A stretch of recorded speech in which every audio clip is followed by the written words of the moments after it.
Tip number one is to list your items more expensively from the get-go than you expect to sell them. This creates a sense of value when you drop your prices, whether that's during a closet clear out sale, which happens about 2 to 3 times a month, or if you're just dropping them and making an offer to likers as you accumulate more interest in a listing. And if you sell it at that higher price point initially, then great, more power to you. Now, 2 of the things that I touched on are closet clear out sale and making offers to likers. Those are 2 of the most valuable tools that you can utilize in your Poshmark closet to prompt more sales, right? That's the number one reason, or 1A and 1B really, because there's 2 of them there, that you want to stick to higher listings initially so that you can drop your price and still maintain the air of value. So I usually sell more during a closet clear out sale, or the 2 closet clear out sales that happen, right, than I do the entirety of the month without them.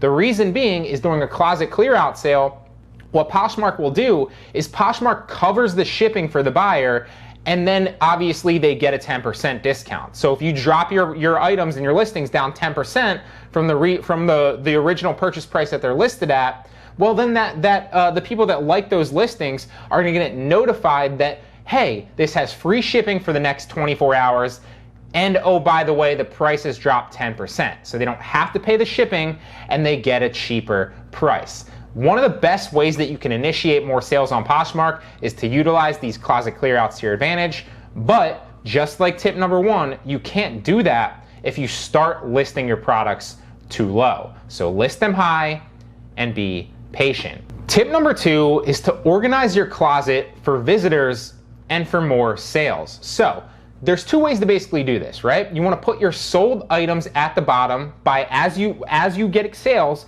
and as you accumulate more sales, you'll see that you get that little sold tag on it, right? So what you want to do is you want to share all the items around that so that your sold ones end up at the bottom, because when you share an item, it moves to the top of your closet. So you want to make sure to organize all your sold items toward the bottom of your closet so people don't have to scroll through a bunch of sold stuff to see exactly what is available still for sale. And the next one is to put your most desirable items at the top of the closet. You'll start to notice that as you put your most desirable items at the top of the closet, that's really gonna prompt a lot more sales on those specific items, because the majority of people that come to your closet are only gonna share back the top 2 to 4 things maybe, because the majority of people are doing it from the app, and you'll notice that once you hop on the app, you can only really see the top 2 to 4 items, and they're the easiest to share. If somebody's coming back to do share for share, kind of like for like on Instagram, right? So if you share something of theirs and they're gonna come back and share something of yours,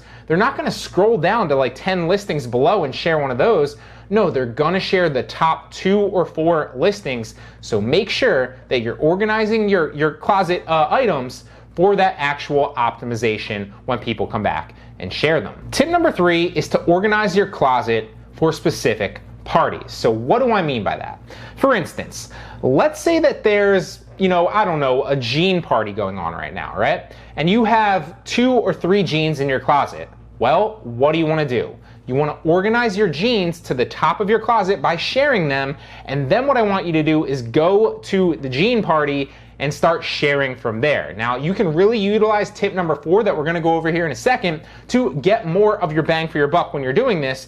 But in short, what you wanna do is you wanna organize your jeans to the top of the closet, or whatever the niche or party that is currently going on if you have listings for that. And then you're gonna go to the jean party and share a number of listings and just continually do that. Why is that? Why do you think? Because anybody in the jean party is either listing jeans, so they obviously are interested in potentially looking and liking your jeans in the future, or they're there to buy, and as you start to share more and more stuff, it's gonna bring more and more traffic and more shares to your closet. Also, like we talked about before, the top 2 to 4 listings in your closet are gonna get the most visibility, the most traffic, and the most potential likes and shares, thus pushing your jeans out to a number of and variety of people that are currently on the platform looking for what?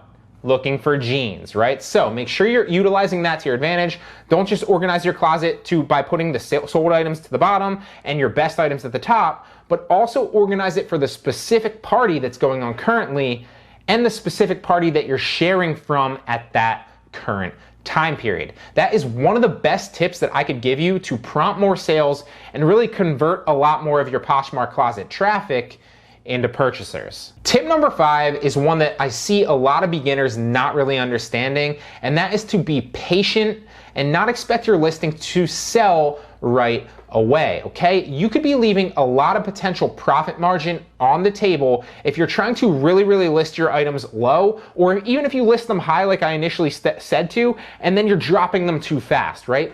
Be patient, don't expect your listings to sell right away, or realistically within a couple days even, okay? Some listings will sell almost immediately, some will sell in a couple days, some will sell in a couple weeks, and some might sell in 2 months when you find the right buyer. Obviously, there's no way to test specific, the specific sales velocity of an item or a niche on Poshmark. It's trial and error. But one of the best tips that I could give you to sell more at higher margins is obviously to scale your listings up, more listings, but also be patient and don't always expect your listings to sell right away, okay? So use the sharing techniques that we've gone over in this video to then bring more traffic to your closet consistently and properly.